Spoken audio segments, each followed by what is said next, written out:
Okay, Joe, we're going live now if you want to start the meeting. Thank you.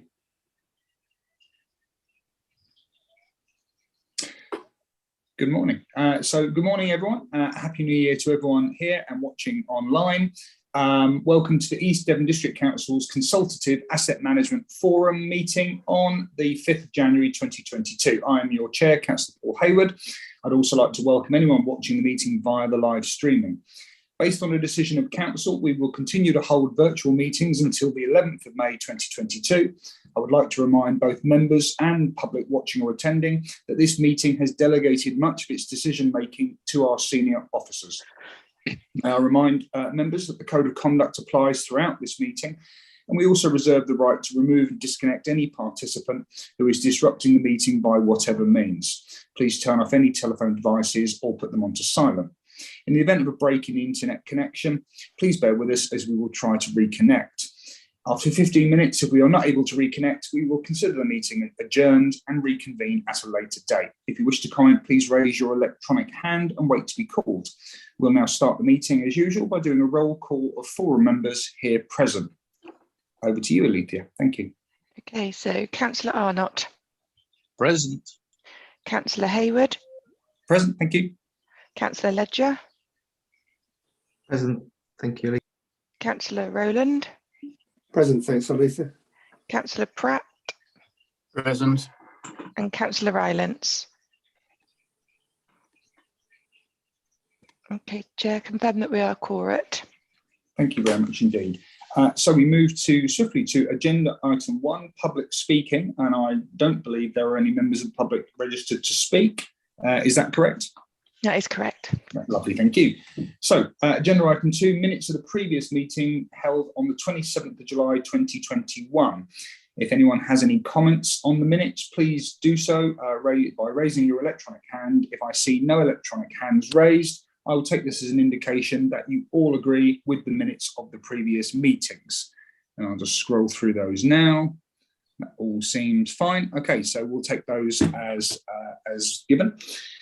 Agenda item 3, apologies. So I don't think we've had any apologies, and I think everyone is due, and Councillor Poog, I think, is going to join us as soon as he can, albeit he's not a forum member. Agenda item 4, declarations of interest. If anyone has any declarations at this time, please raise your hand to declare them and let us know what they are. I will, Councillor Rowland. Thanks, Paul. It's only that in a number of the reports, references made to a number of sites in Sutton. So just as a personal interest, as a Sutton ward member, I think ought to declare an interest in those subjects. Thank you very much indeed. For my own part, I'm now an employee of Axminster Town Council, albeit on a locum basis, and there are references within the reports to asset issues within Axminster that would come under our parish. So it's a personal interest. I don't gain anything financially from it, but if need be, I will withdraw if appropriate. Thank you. Anyone else? Oh, I think that's done. Okay, so agenda item 5, matters of urgency. There are none, to my knowledge. Agenda item 6, there are no items which officers recommend should be dealt with in this way. So with that, we move swiftly to agenda item 7, property matters newsletter, which is pages 7 and 8 of your agenda pack. And the service lead for place assets and commercialisation will speak on this item. Over to you, Tim. Thank you, Chair. I'm actually going to pass you over to Rob Harrison, the team lead for the estates team, who's probably best placed on this item, if that's okay. Thanks, Tim. Yeah, so just to put this into context, I mean, this is a sort of a newsletter that we've produced for each asset management forum meeting, just a snapshot of some of the sort of the things that we've been involved in over that period between meetings.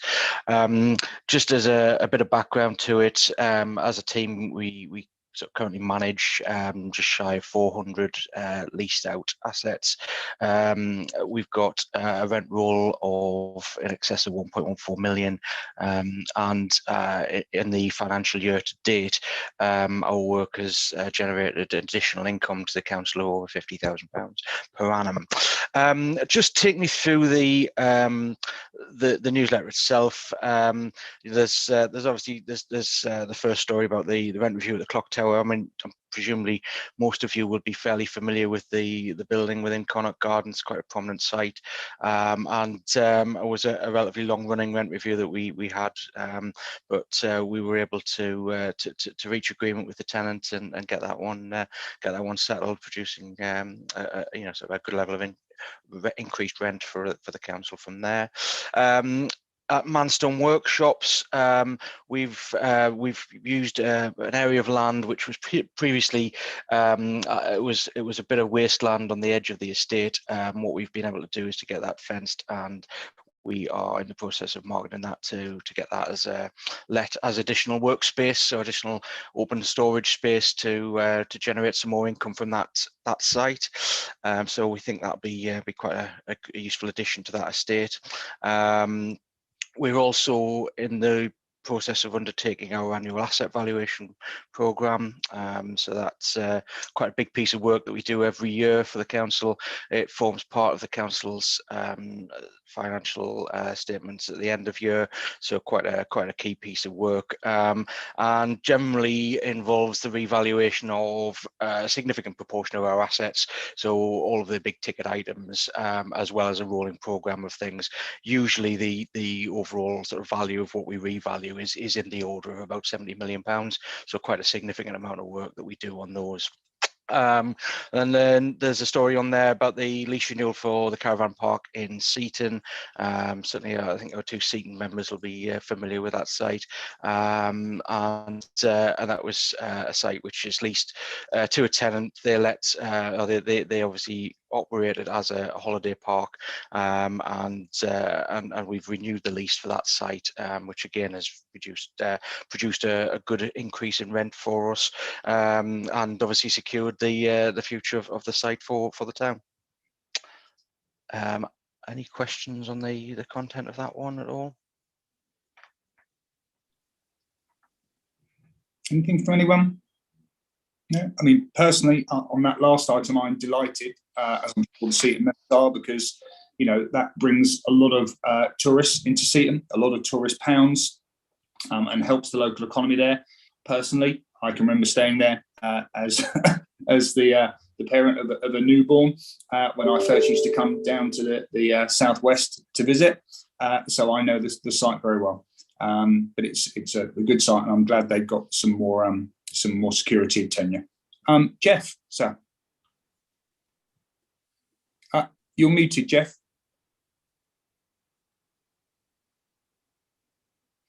You're still muted, Jeff. Sorry about that. Just a general question, really. Looking at the figures there for the costs of the works which are being carried out at present, could Rob or Tim confirm what sort of discounts the council are getting in respect of building materials from the builders merchants?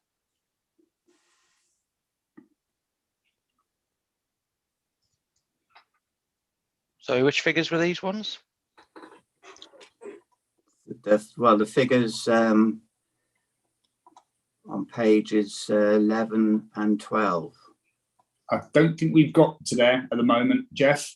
Okay, well, that's a question that's coming up anyway. Yeah, give you 5 minutes to come up with an answer, Rob. Yeah, thank you for thank you for the warning. I think that will probably be for relating to Georgie's report. So we'll talk around that when we get to that item. Thanks. Thank you. Thank you all. So if there's no further questions, I'll just have a quick skim through. Oh, Jack, you've got your hand still up. No, it's a new hand. Thanks, Chair. Yeah, very pleased to see about the new lease for the caravan park in Seaton. I'm not sure whether it's appropriate or whether officers can supply me with the information outside of this meeting, but I'll just be interested to know a little bit more detail about the length of the lease that's involved. I suppose it's difficult to comment on that in this public arena. Yeah, probably easier. If you want to email me, I can answer any questions you've got on the lease detail and things like that from there. Okay, thanks, Rob. I will do. Thank you. Thank you, Rob. Thank you, Jack.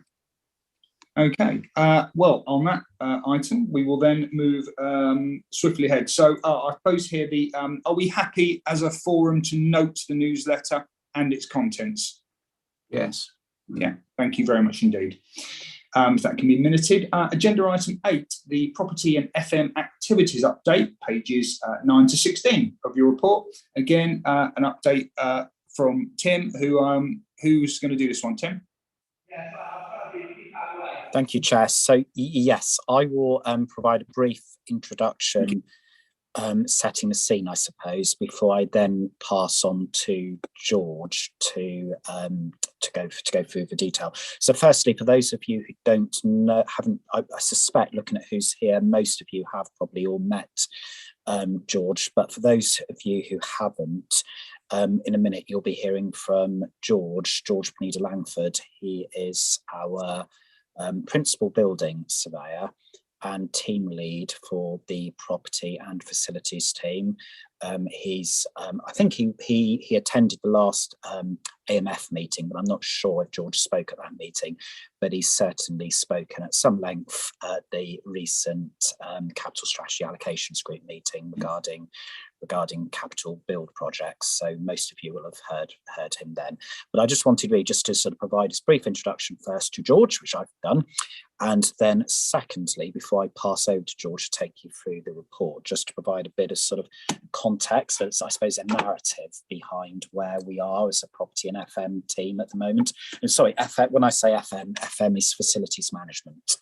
So we've had quite a turbulent time within that team over the last couple of years, but we embarked on quite a mammoth piece of work back in 2019 and 20, whereby we looked at the stock condition of all of our buildings, and using that generated investment costs. So we now have a 30-year investment costs for pretty much all of our buildings across the entire general fund. We then went one step further and looked at incomes.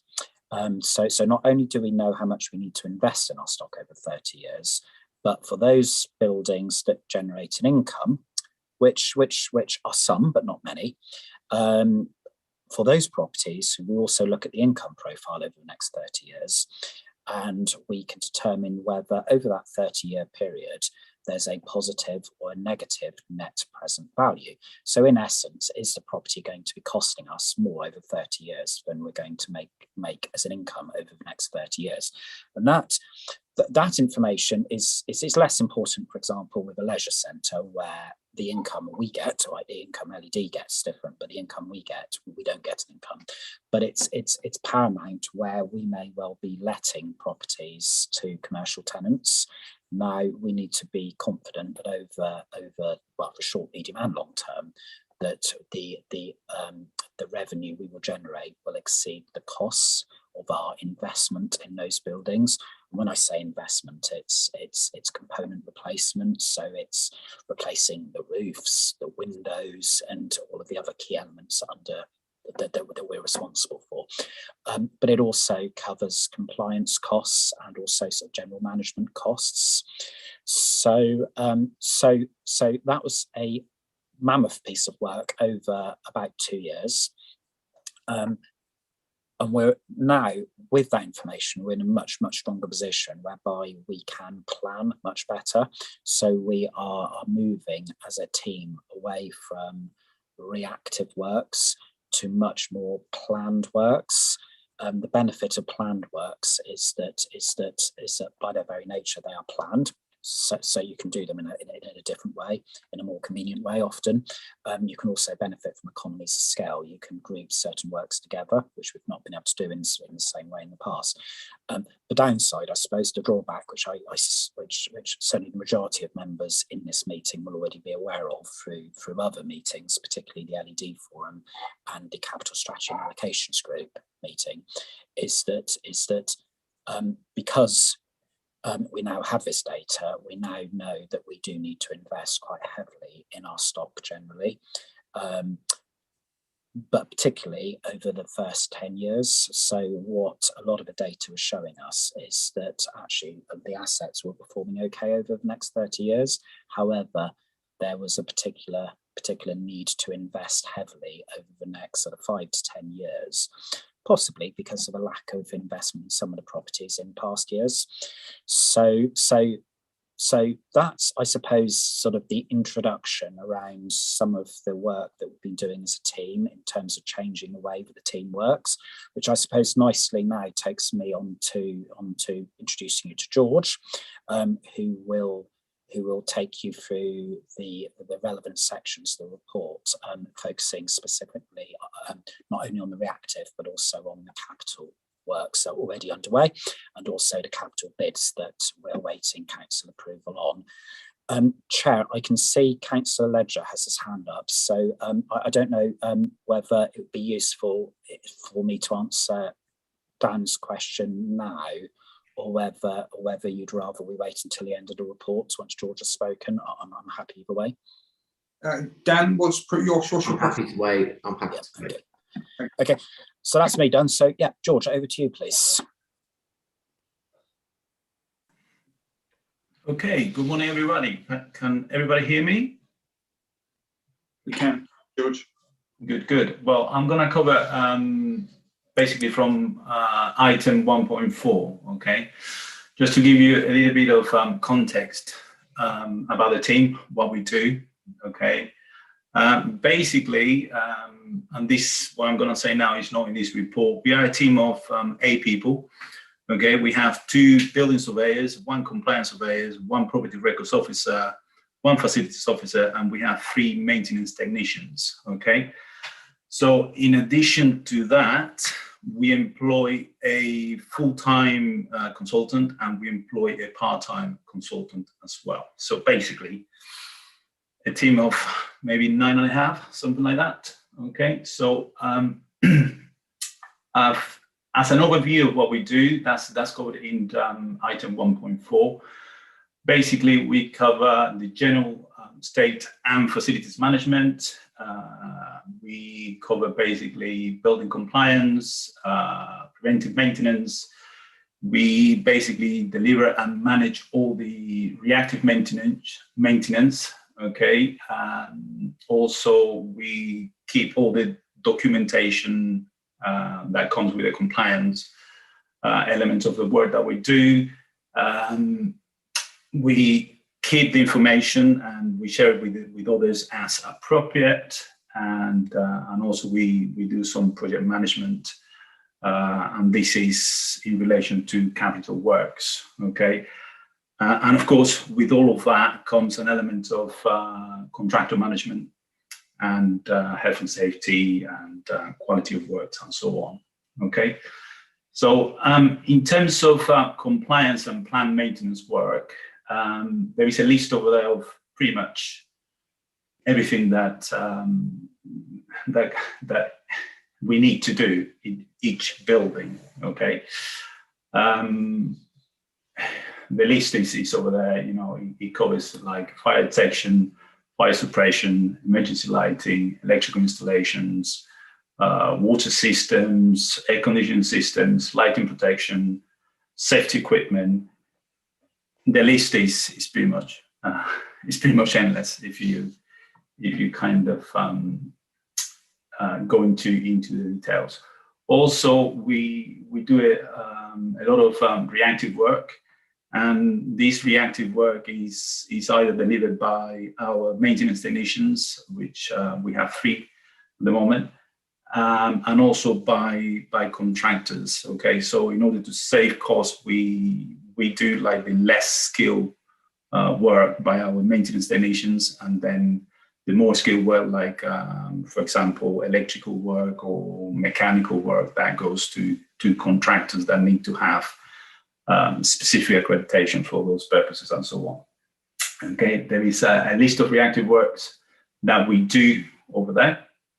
Okay, item 1.5, basically, this is a summary of the current projects that we've done this year.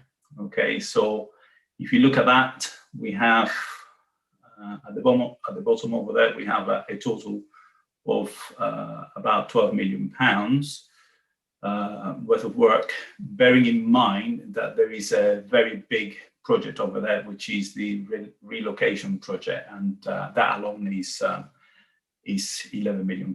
So basically, this year so far, we've done approximately about 1.2 million worth of work in terms of that's capital projects basically.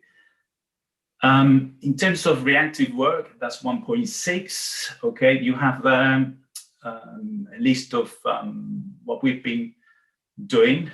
Okay, from April till November.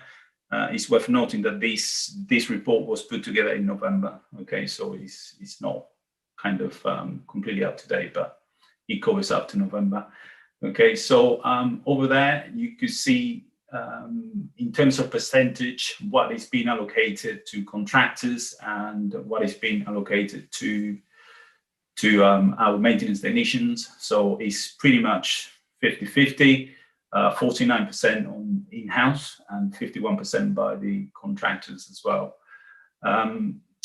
We have, at the moment, we have 84% of all the reactive work that is being rated is being completed.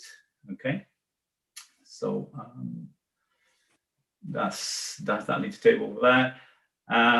Item 1.7, this is a summary of the capital bids that were submitted to the capital allocation panel for proposal for approval for the council. Okay, over there we basically group these bits by themes, and some of the members here, they were also in that capital allocation panel meeting, so probably you are familiar with these. We basically proposed something in the region of £4.4 million worth of work. Okay, of that £4.4 million, roughly about £3.1 million were well, they were pre-approved for the by the capital allocation panel to be proposed for approval by the council. Okay, and you know, it is considerable amount of work if that is approved, that will be coming next year, and we expect that work will be spread approximately over the next 2-3 years.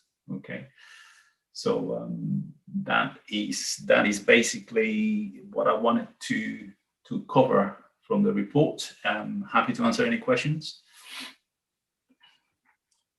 Thank you, George. We have 2 hands up. So Dan and then Jeff. Thanks very much, Chair. I don't know if it's one for George or Tim, really. It's so we've formulated our kind of 30-year outturn on all our assets, but I think we've kind of failed to add in any possible improvements that we're going to add through planned works. And I feel that we haven't really had a conversation in-house with those that are working on the infrastructure delivery plan, because if you look at the priority 2 and 3, which are key priorities in delivering our local plan, it lists a number of East Devon District Council's own assets that we should be looking to improve through planned works. And what I'd be interested to find out is, if we were to do a blend of both Section 106 and capital works into these planned works, whether that would improve the 30-year outturn on some of these assets that we're talking about today. I'm just Tim, for you, for an example, I'm looking at the infrastructure delivery plan. Under priority 2, Honiton, install floodlights at All Hallows Recreation Ground. That's going to cost £50,000. Now, I'm sure that there will be Section 106 already set aside for that. Can we then merge that with some of the capital works programme, and then would that improve our outturn in the end? And could that then, we then feed that back into then improving more assets later down the line? It's a bit of a complicated question, and I hope you get that. Tim, over to you. Yeah, I'll try and answer it. I'll try and answer it now, Dan, but it might be that after this meeting, perhaps a further discussion, so to get a bit more into detail. But firstly, so the data we have only relates to buildings, doesn't relate to land. I think as a council, there are benefits of, as you said, sort of pulling together all of this, because otherwise there are sort of pockets of information, but it's about putting all of this together to understand that sort of the true cost, land, buildings, improvements, etc. The figures, the data that we have is based on condition. So condition and compliance and management. So it is merely about keeping the buildings we have functioning, weatherproof and broadly fit for purpose. It doesn't include in any way for improvements, nor does it include, well, I suppose they are improvements, but nor does it include in any way for energy improvement works. And it's that latter one, which I think is the absolute key one. But what this does, and the approach that we've taken is the same approach that many local authorities take. It's about having this core data, the stock condition, the investment data, that then underpins decision making. So, for example, let's just say we have a building that we want to invest significantly in terms of energy performance. The starting point is, apologies for the noise in the background, it's only a test, it will stop in a few seconds.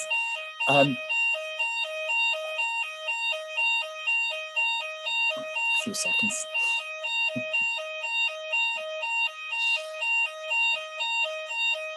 I think you might need to get ready to evacuate. No, it is 10. It is a 10 o'clock practice. I was hoping I wouldn't be speaking at 10 o'clock. It's stopped now. Okay, good. So yeah. Taking back to where I was. So this data should underpin decision making. So the decision, for example, might be, do you invest in a particular property around making it much more energy efficient? Well, the driver towards that is, firstly, is this a property that we can afford to keep as it is?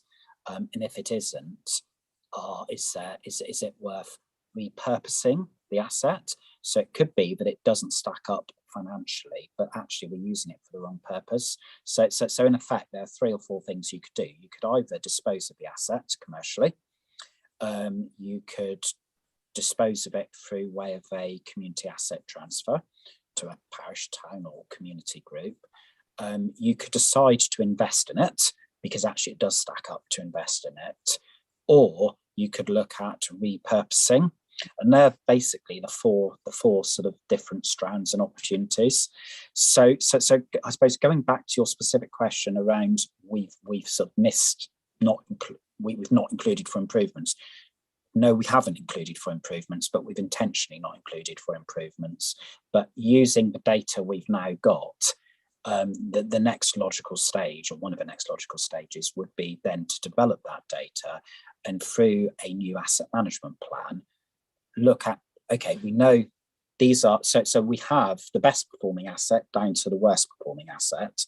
We, at this stage, only have the financial data, but we have already started looking at non-financial performance, because just because it performs poorly from a financial perspective, it may well be absolutely doing what it should do as a local authority asset. So we need to complete the scoring from a non-financial perspective, and that should then drive decisions to improve. But in terms of the council understanding its future spend requirements, then yes, we should be factoring in sort of improvement works. And I think there is an opportunity, particularly around repurposing and also around energy efficiency, to link in.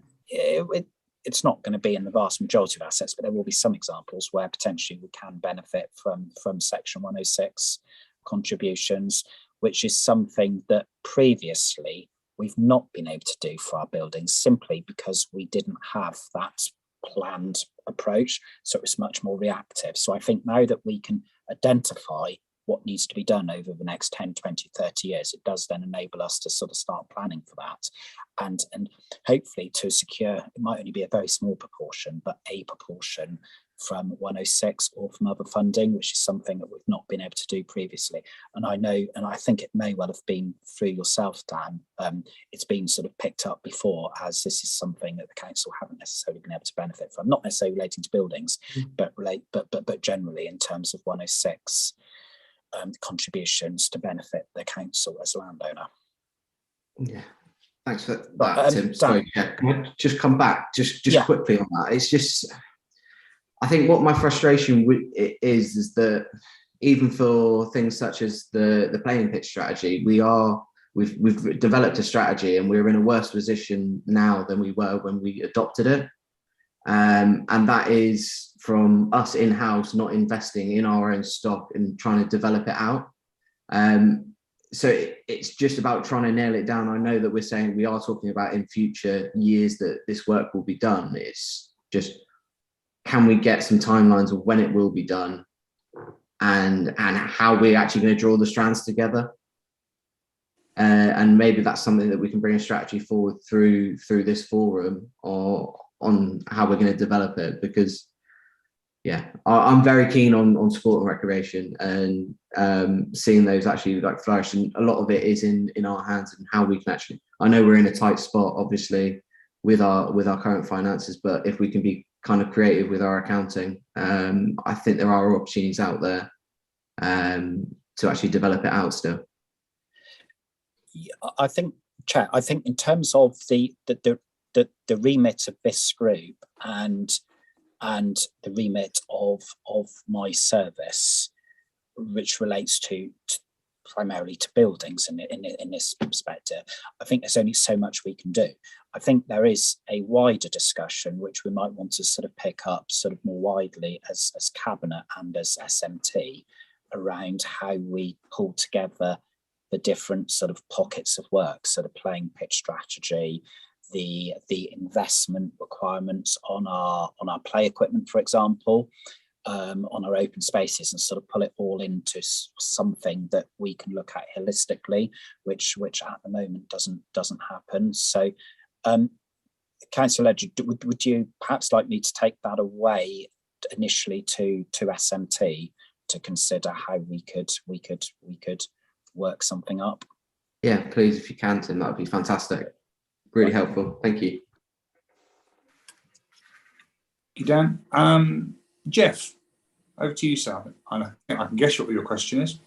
Yes, I don't know if I have to repeat it. It's really a question about the discounts which the council have negotiated with the builders merchants, because I do see that 49% of repair work is carried out in-house.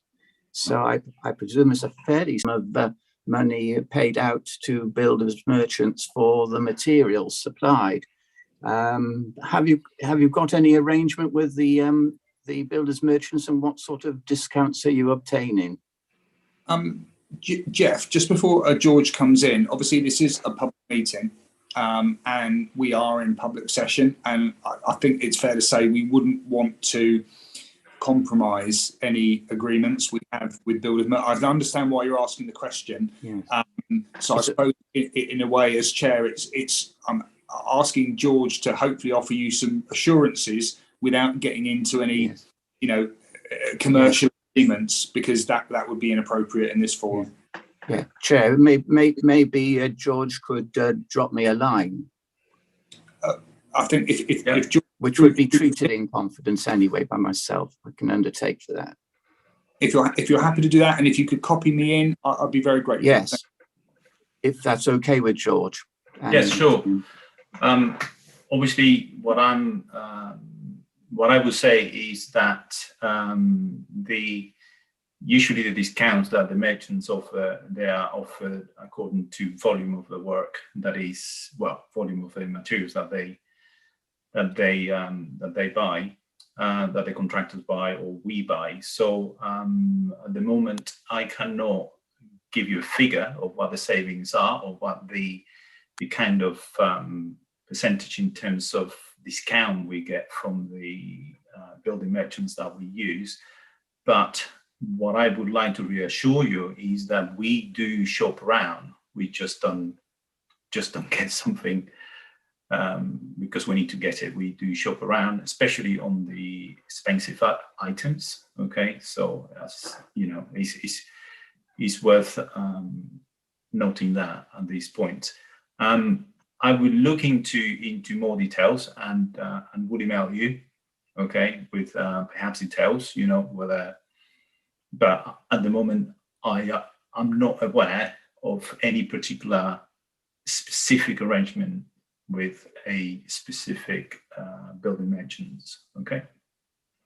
Does that answer your question? Thank you, Jeff. Thank you, George. Could I also say something else? And this is in relation to Councillor Ledger's question. Of course, please do. And basically is that as a team, we also work with other teams in the council. For example, we do a lot of work with the street scenes, for example. We've done a lot of input work into the toilet review.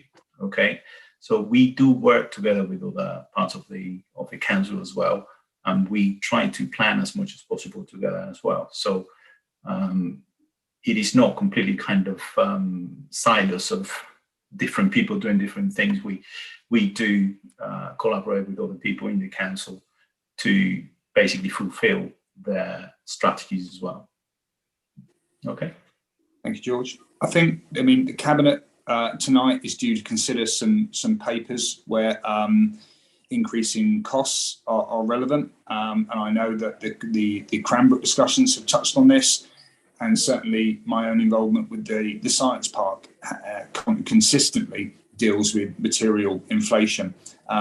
So I suppose through yourself, George, and through Tim, anything you could advise members. It doesn't have to be a formal report, but just an idea of the inflationary pressures on materials that we're facing. Because, you know, if it's a 20% annual uplift or a 30%, whatever the figure is, it's going to have a material effect on our budgets. And Jack will be quite worried by that because he's the keeper of the purse with the finance team.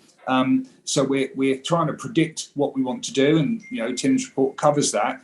But up against inflationary pressures on materials skyrocketing, we're really on a hiding to nothing. So in conjunction with what you're doing, George, anything you can just give us a flavour of what we're contending with would be very gratefully received, I'm sure, by all members. Yeah. What I would say as well on that is that, yes, materials have increased, dramatically, especially the cost of timber, okay, and the cost of steel as well. However, the main cost in a building project is labor.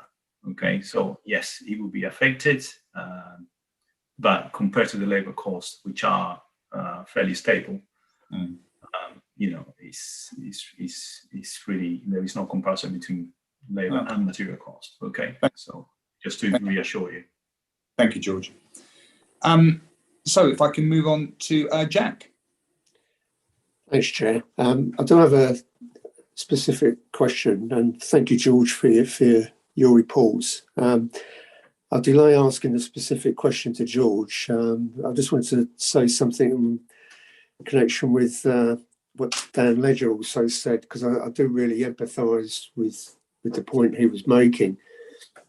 But as you can see from the reports, and having chaired that lengthy budget setting and capital allocations panel meeting, which I think considered the highest number of bids that have ever been considered in one panel meeting.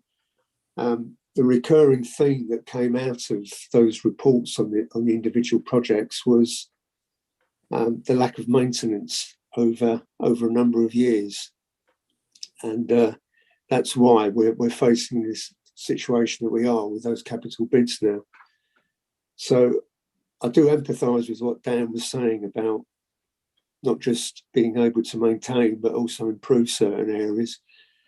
But it's a difficult situation because of where we are with the finances as well, and the number of bids that came through. The specific question I did have for George was in connection with the reactive work. I'm pleased to see that 84% of the work has been completed. But can you give an indication, George, that there is some outstanding work that goes back 6 months? Just an example of what is contained within that outstanding work from 6 months ago?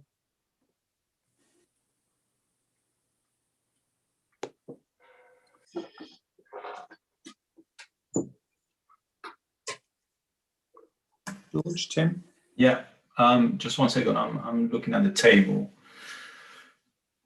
to see. Okay, so you could see that, for example, April is 100% complete. May, June, July, August, September, and that is approximately 90.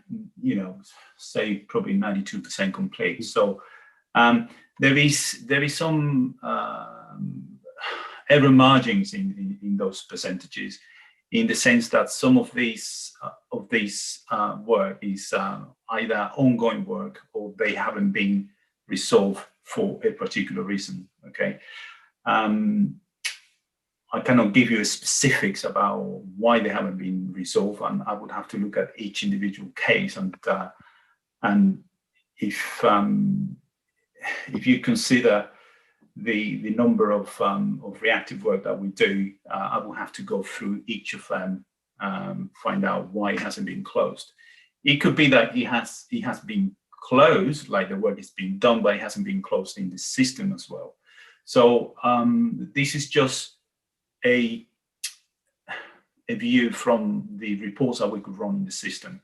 I expect it to be fairly accurate, but not 100% accurate. So if you look October, November, we have a lower rate of completion, and that is basically because we need time to resolve these issues. Okay, and that's why the percentage of completion is not that high. Yeah. Thanks, George. Can I just to give Councillor Wren just a flavour of the sorts, just an example of what sort of works these could be. It could be, let's just say, it could be a tenant contacts us through our website to say, they lease a property from us, the heating doesn't seem to be working. We then send out a heating contractor, they look at it, and actually it is working fine. Tenant then phones us up a week later, it's still not working. And it could be something where actually, look, is there a problem or isn't there? It could be a leaking tap. These lagons are, it could be a dripping tap, it could be I don't know, in Blackdown House, can we rearrange some desks? It could be something really, really minor. So these are not sort of big projects. So the fact there's sort of 36% of works from October still to be done. Don't think that this relates to big projects. This could be a dripping tap. It could be something that we think we fixed, but the tenant says we haven't. It could be something we're having to revisit, to keep an eye on, therefore it's open. So hopefully, Jack, that gives you sort of flavour. These are really, really small bits of work. Yeah, appreciate that, Tim. And thanks, George. I think I specifically wanted to know anything that was perhaps 6 months old, not anything that is relatively recent, but anything that was at least 6 months old. In addition to that, for example, we do a lot of work in beach huts, and the work with beach huts is basically it goes through the year. So there might be some works to beach huts, for example, which are weather dependent, and we have to, and also depends on access as well. So they could be open for months. Okay, for example, changing a door or redecorating beach hut, things like that. which are weather dependent and also dependent on access by the people who rent these assets. Sometimes we cannot access. We had a recent work in one of our industrial units, for example, where we had to replace a shutter, and it took months for us to get access to replace that shutter. Okay, so it is normal that some of these things would remain open, but it is the kind of odd case, not the norm. Okay. Thank you, George. Is that okay, Jack? Yeah, thanks, James. Yeah. Thanks, George. No problem. Thank you both. Paul Arnott.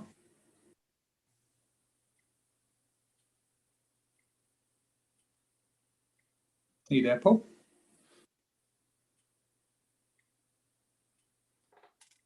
Okay, we'll come back to Paul. Jeff Young, over to you, sir. Thank you, Chair. Just regarding the play strategy, I'm got a meeting this afternoon with officers to kick off the consultation. There is some historical costs that doesn't give up an even distribution of funds to the whole of the district.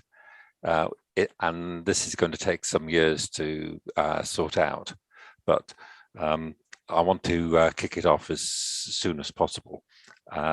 So now we are looking at that, and also dealing with sports strategy that is already being dealt with through Nick Hookway.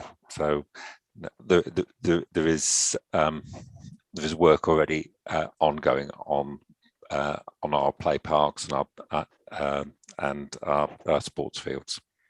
Thank you. Thank you, Jeff. I think Councillor Ledger Dan raises a very valid point that, and Tim, you touched on this, that we do need to consider all these things in the round, because repairs and improvements to one thing can actually have subsequent dramatic improvements on another, and vice versa. And I appreciate it's a moving feast, and it's officer resource, and it's time, and specifically money. But I think it's a worthwhile exercise to try and draw all these things together, given the resources that we have. Because sometimes, if we disregard them, it can actually cost more in the long run. Easier said than done, I know. It's something that perhaps Tim and I and Dan and Jeff Pratt we can work on. So thank you. Paul Arnott, are you? Yes, here? I am. Sorry, Chair, I'm doing this on my phone, which I've never done before. Forgive me, I've been a bit unwell, and I can't. Things are. My iPad's feeling about the same as me. Yes, very briefly, Chair. Thank you, Tim and George.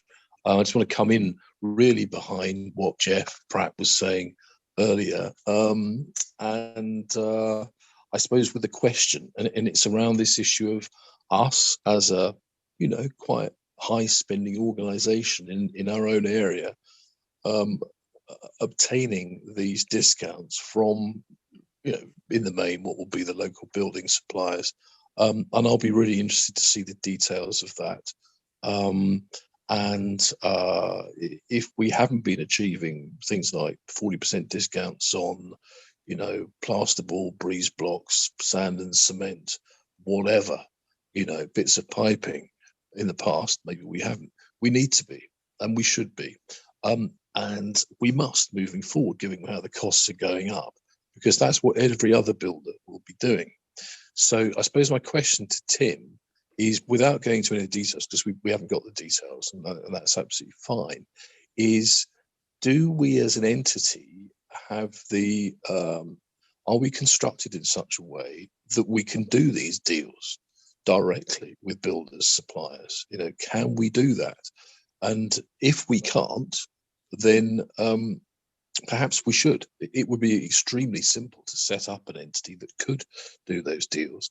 But the worry is always, isn't it, that councils end up paying higher higher prices for materials rather than discounted, and we want to be paying lower. Anyway, that's my question, Chair. Thank you very much. Tim, do you want to come back on that?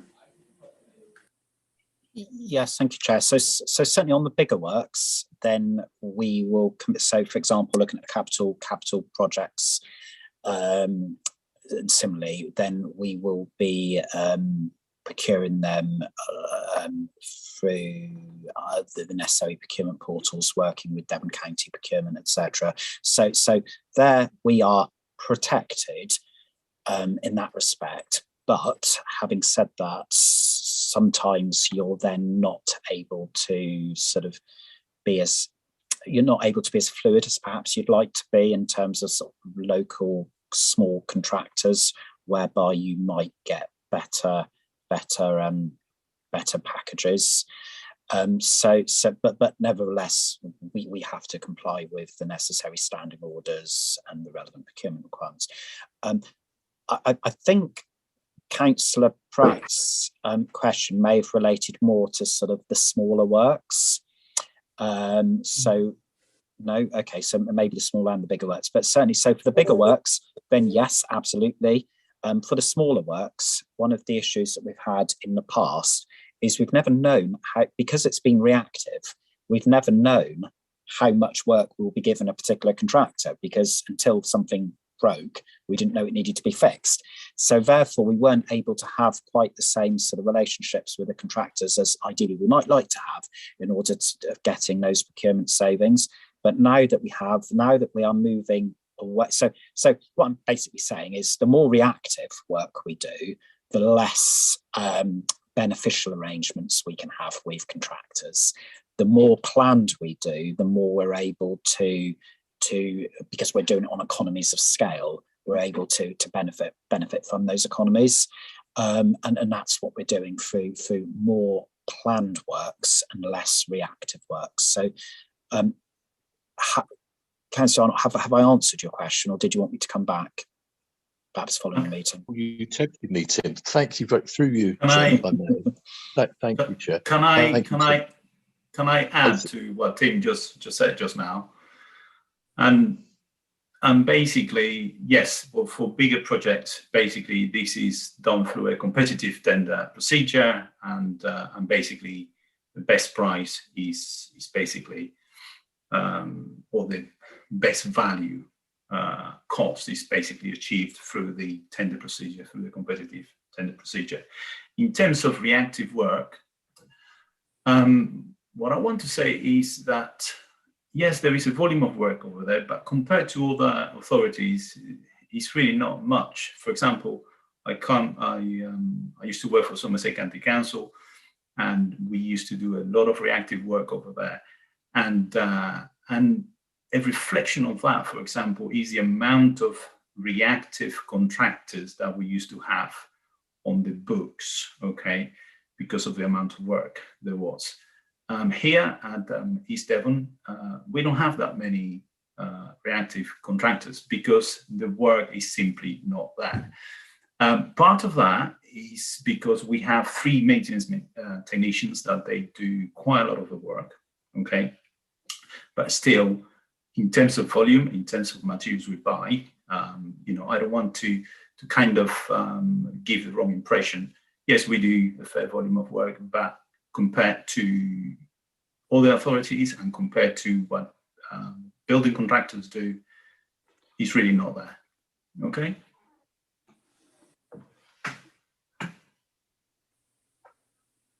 Okay, Chair. Sorry, I think Tim was asking me to come back in, so I will very quickly, if I may.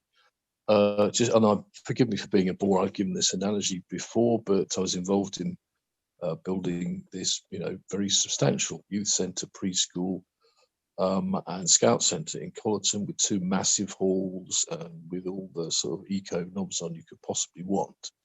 And we built it for £525,000.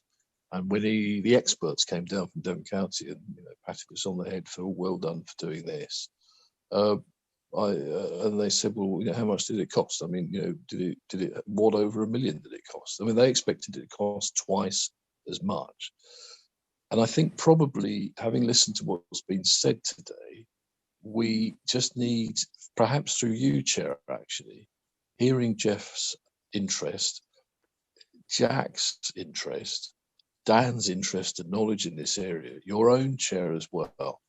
I think we need to have a really close look at how we're procuring this stuff moving forward now. And in fact, and this was prior to you, George, and really, very much appreciate what you're saying, but it was something when we were all elected, we said we do, that we get under the bonnet on this a little bit. Now, if the procurement procedures we're following, working through Devon County procedures and all the rest of it, if those are working for us and we're already we're getting the top competitive tenders and all the rest of it, that's great. But I think we may need to just have a little academic look at that process in itself and see if it is actually giving us the best value.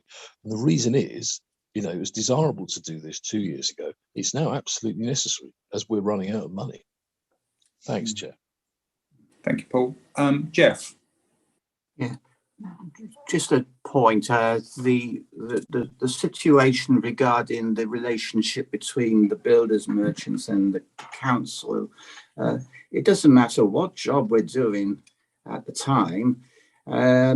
X amount of money in one financial year goes into a certain builders, merchants, and depending on the volume of work. I think it's the volume of work that we've got to look at each builders, merchants, and it's the volume of work where we're looking for the discount, not just one particular job, whether it's small or large or whatever. But there may be big contracts where we have to look specially at them with the builders, merchants, but overall, it's the volume of work that goes in within the one financial year that we need to consider. And are we getting the best deals over that sort of money? That's it. Thank you. George, just before I come back to you, I think, Tim, this is perhaps something you and I, when we have our chat, if we can bring back, because, as I say, it crosses the boundaries of many, many portfolios. And I think it's fair to say, as chair here, there's no implied criticism that we're not doing it. But like every business, and we are now, unfortunately, councils are a commercial entity. We have to be, we're forced to be. We've got to look at this in as part and parcel of everything we do. So, Tim, if you and I can work something together and start the ball rolling to offer, if just assurance that we are getting the very best value from our suppliers through whatever mechanism we do, but just as another ongoing part of the relationship between officers and members, if that's okay. Yeah, Chair, would you like perhaps as a recommendation from this meeting that that perhaps yourself and Councillor Pratt meet initially with George, myself, and Simon Davey? I think Simon's key in this. And then from that, we'll determine as a group of members and officers sort of how best to then report that back through AMF and there on. I would indeed, and also, if I may, bring in Councillor Rowland, if that's agreeable with you, Jack, just from the finance portfolio aspect as well. And then we can, if need be, we can enlarge that, taking on board contributions, from Councillor Arnott, Councillor Ledger, etc. But that'd be very helpful, I think, if you can put that as a recommendation. Thank you. Okay. Well, thank you, everyone, for your contribution on that. I don't think there's any more speakers on this. So on the basis of that update, are we as a forum happy to note the update? And obviously, we now have a recommendation coming out of that. Is that okay with everyone? Yeah. I think red thumbs up, green ticks. Yeah, I think that's a yes. Thank you very much indeed. Alethea on that. And so we move to agenda item 9, the place and prosperity update. Agenda item 9, pages 17 to 21. And this is obviously presented through him, but I believe Alison is going to speak on this for us. I think it's fair to say at this point, as I've mentioned before, so this is a public meeting, as all meetings are, nice and transparent. But with all issues of this nature, there are some things which are commercially sensitive because they're ongoing. There's legal issues, there's financial issues, commercially confidential. So members of Forum, please feel free to ask any questions, but if I can ask you not to sort of ask any questions that might identify any particular prospective tenants or people we're in negotiation with, because that would not be appropriate in this part of the meeting. Thank you so much. Tim, Alison, over to you. Okay, thank you, Chair. Yeah, so you've had a copy of the report, members, so I'll just highlight a couple of the projects that we're working on from Place and Prosperity team. So, and it's fair to say that, you know, we're covering a fair part of the district with the projects currently. So in Honiton, we've just started looking at the Hayne Lane site in Honiton, which is a large employment site to the west of the town. So it's allocated in the local planner's employment use. And we're working with partners Coombe Estates, who own land adjacent to our site. So we're in the process of appointing master planners to undertake a master planning exercise for the site to identify feasibility of delivery of options for delivery. So there's a steering group that's been set up for that. So that project is now underway, working with the councillors and with colleagues. In Sidmouth, we're still looking at the Drill Hall site, working with Rockfish on this site. Rockfish very much still involved, still engaged in the project and hoping to be able to start work in the spring this year. We're currently trying to resolve a legal matter with the former owners of the site. So that was an unforeseen issue that's arisen, or in the sense that we were aware that there was an issue to be resolved, but we weren't aware that it would become the problem that it has. Other work that we're doing over on the eastern side of the district, we're starting to look at Axe Valley feasibility work. So this is looking at both Axminster and Seaton and identifying potential projects that could form part of a future bid for capital funding. So what's often the case is that when funding opportunities are announced, we don't necessarily have projects ready to go. So we have appointed some consultants to advise on feasibility of a number of projects. Alongside that, Devon County Council are also doing some work looking at the future role and prosperity of market and coastal towns in Devon. So we're working closely with them. They want to consider Axminster as well from a more strategic point of view to look at the regeneration opportunities for the town. So within Axminster, we're looking at sites like the Webster's Garage site and Cloakham Lawns, which is a small employment opportunity. And in Seaton, Seaton Moradunham and Seaton Jurassic is also being considered. A report's coming to Cabinet this evening on Seaton Jurassic. The Beer Pilot project continues. And reopening high streets safely and the Welcome Back Fund.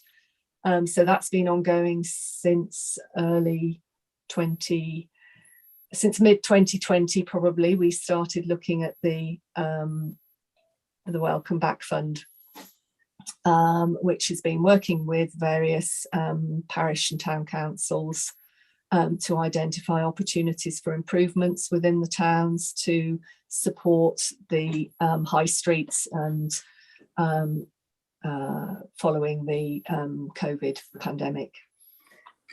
So I think that's probably a brief highlight. So if anybody has any questions, Chair, I'm happy to help. Thank you, Alison. Jack. Thanks, Chair. Thanks, Alison. Just out of interest, the Devon Place board work, because it's talking about market and coastal towns in Devon, I know the initial work is centred on Axminster. Has there been any talk about which subsequent towns may be involved in that process? Yes, there has. And there is, they are able to now look at Seaton as well. And I'm sorry, when I wrote this report, I think we weren't aware of that. They have recently announced that they are looking at other towns. And so thank you for asking that question, Councillor Rowland, because they've now advised us that they want to include Seaton as well as part of their work.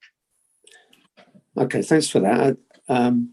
Welcome news. Obviously, as I'm a Seaton ward member, I probably wasn't expecting that reply. So no, and I'm sorry about that, Councillor Rowland. It only occurred to me earlier on when I was looking at this, because obviously we had the Christmas break, and it was only just before Christmas that and as you know, we are proposing to have a councillor briefing on the Axe Valley and the Devon Place Board as soon as we can get the date in the diary, so we can elaborate further on that. So there's a bonus for you today. Brilliant. Okay. My second question, if you permit me, Chair, as well, is in connection with the beer pilot project, which does seem to have been a pilot which has been going on for quite a long time. I'm just wondering exactly what the status is of that and where we are with the potential asset transfer work for other towns and villages, parish councils. Well, I think the beer pilot continues, and so we are currently looking at the heads of terms and the service level agreement with Beer Parish Council. So that's where that one is.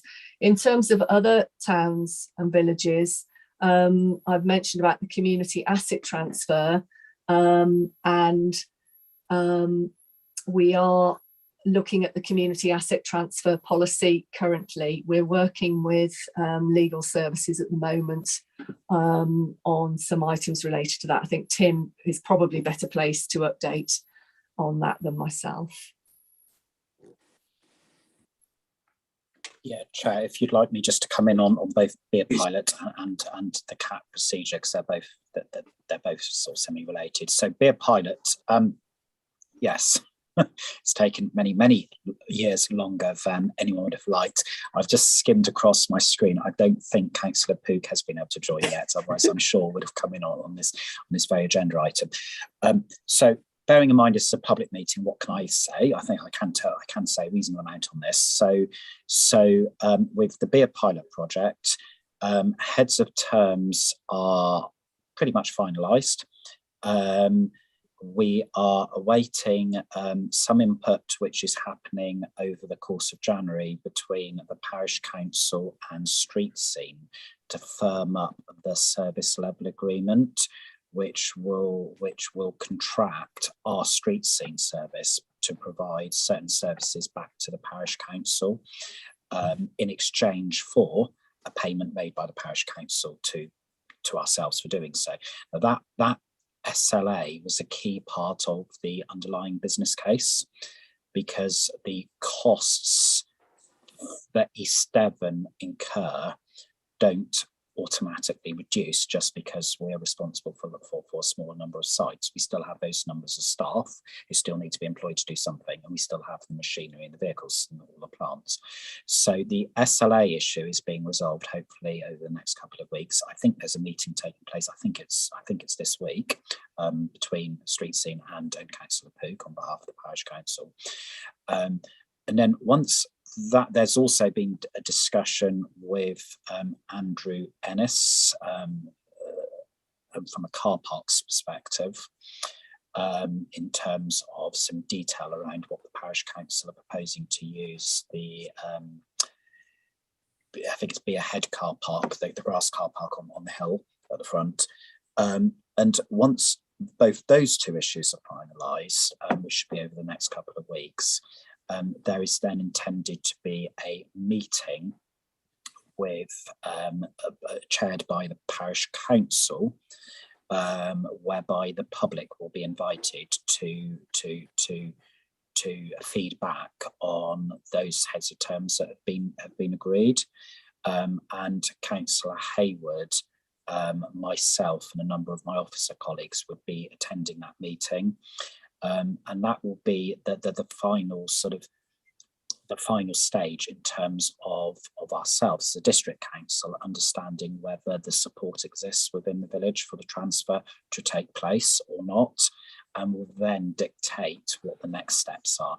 But ultimately, it's proposed that a further report, because of the time that has lapsed since the previous cabinet report, but also due to some of the detail that's come out, there is proposed there would be a further report back to East Devon's cabinet for a decision to proceed, but only after Councillor Hayward, I and others have attended a parish council meeting to fully understand and be satisfied that the public support exists.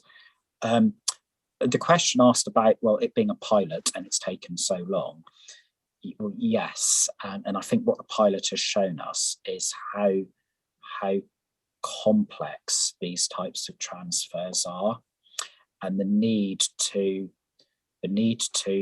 be really, really clear on the business case and the objectives at the very beginning, which is work that the parish council and colleagues of mine have spent an awful lot of time on over the last year, and arguably should have been done much earlier in the process.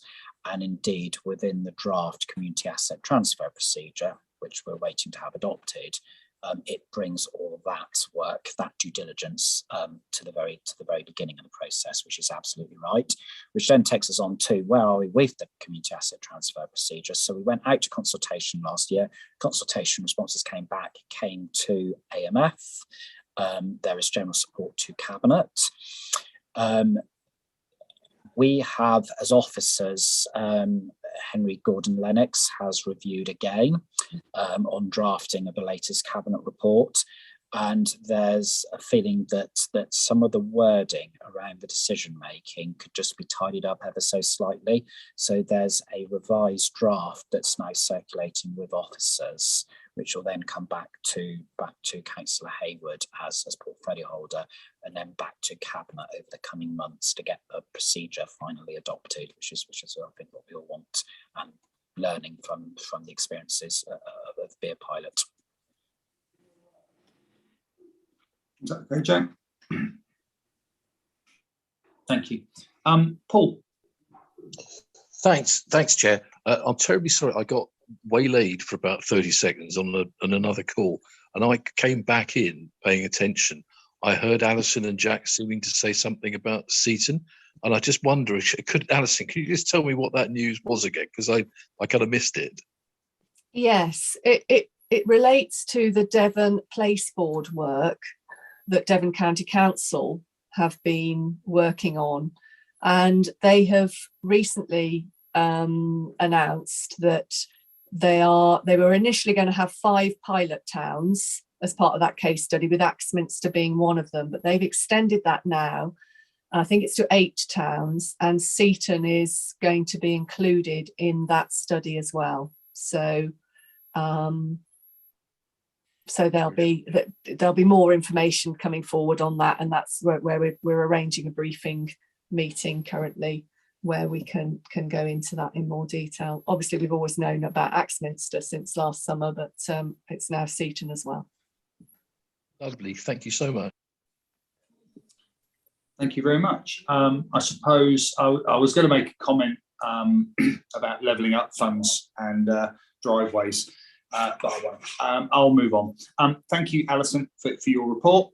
Thank you, and thank you, Tim, for bringing it for us. Are there any other forum members who wish to comment on this, or are we happy to note the update as provided? Okay, lovely. Thank you very much indeed. So on that score, that does bring our meeting to an end. I'd like to thank everyone, including members of the public watching, and also to officers and members for attending so soon after coming back. I appreciate we've all got to come back at some point. but it did mean there was reading necessary over the Christmas period. So I thank you all for that. Can I remind all those present taking part that the sporting officer will confirm when the meeting is no longer being recorded or going live. And until then, your comments will be live to the public. So please be aware of that, and wish you all a very happy new year again. And I look forward to seeing you all again soon. Thank you.